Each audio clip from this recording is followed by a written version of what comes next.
Bismillahirrahmanirrahim. Alhamdulillahirabbil alamin wassalatu wassalamu ala asyrofil mursalin Sayyidina Muhammadin wa ala alihi wa sahbihi ajma'in.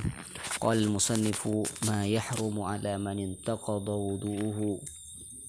Jadi bab ini menerangkan sesuatu yang haram dilakukan apabila orang itu wudunya batal.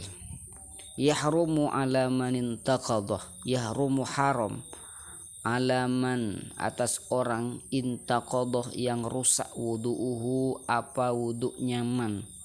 Arba'atu asya'ah, apa yang haram?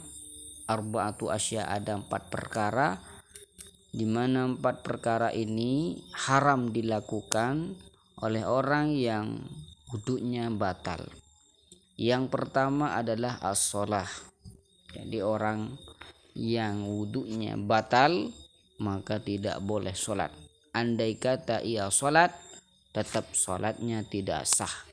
Wa tawafu, dan juga tawaf, karena kedudukan tawaf itu seperti sholat. Kata Nabi SAW, at-tawafu bil baiti sholatun illa anna allaha haram ahalla fihi ada bagian-bagian yang dihalalkan oleh Allah Subhanahu wa taala, yang mana itu tidak halal di waktu sholat. Wa massul mushafi, dan yang selanjutnya yang diharamkan bagi orang yang wudunya batal adalah menyentuh mushaf. Dan begitu juga kalau misalkan kulit mushaf ya. Bagaimana hukum kulit mushaf? Apa juga batal, apa juga haram menyentuhnya ya? Itu kan ada mushaf di dalamnya, kemudian di luar ada sampulnya atau kulitnya, itu juga diharamkan menyentuhnya. Ya, kalau yang nyambung dengan Al-Quran, bagaimana Ustadz misalkan ada kulit Al-Quran yang sudah putus dari Al-Qurannya? Bagaimana? Nah, ini ada 2 perincian. Apabila kulitnya itu masih dinisbatkan pada Al-Quran, tentunya pasti haram. Sebaliknya, apabila tidak lagi dinisbatkan pada Al-Quran, maka tidak haram. Contohnya gini, misalnya nih, di sini ada kulit Al-Quran yang sudah putus dari Al-Qurannya ya, dari mushafnya, cuma ada kulitnya di sini.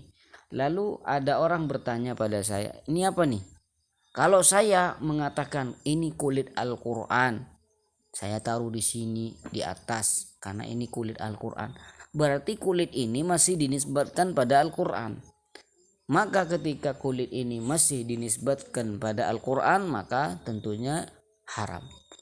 Tapi misalkan kulit Al-Quran yang sudah lepas ini, misalkan dinisbatkan pada yang lain, dalam artian kulit Al-Quran yang sudah lepas ini saya jadikan kulit buku-buku yang lain misalkan. Sehingga kalau saya katakan, ada orang bertanya ini kulit apa nih? Oh, ini kulit buku apa gitu. Maka tidak lagi haram. Bisa dipaham ya? Wa massul mushafi wa hamluhu, dan juga membawa mushaf. Membawa mushaf hukumnya haram bagi orang yang tidak mempunyai wudu, kecuali kalau misalkan ada orang yang ingin membawa barang-barang banyak, misalkan di mana di sana ada Al-Qur'annya, sehingga ketika dia ingin membawa itu mempunyai niat ingin membawa barang, cuma di sana ada Al-Qur'annya, itu hukumnya boleh. Dengan niat dia ingin membawa barang, tentunya di sana ada Al-Qur'an. Ini bisa kita gambarkan, misalkan ya ada orang pindah rumah ya. Ada orang pindah rumah yang mana otomatis di sana akan membawa barang-barang yang banyak. Dibawa dengan karton ya, misalkan di sana ada buku-buku, kitab-kitab, dan juga ada Al-Qur'an di sana. Nah, ketika orang ini ingin memindahkan barang itu dari tempat yang semula ke tempat yang ingin pindah ke sana, niscaya akan niatnya akan berniat ingin membawa barang, tidak ada niat ingin membawa Al-Quran. Ya bisa digambarkan seperti itu. Maka walaupun orang yang tadi membawanya tidak punya wudhu, maka tidak apa-apa. Ya.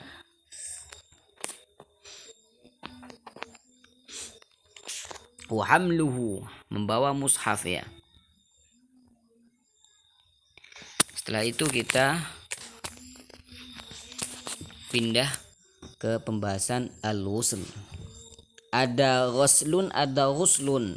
Kalau ghuslun itu artinya mandi, tapi kalau ghuslun dengan harakat fathah itu artinya membasahi.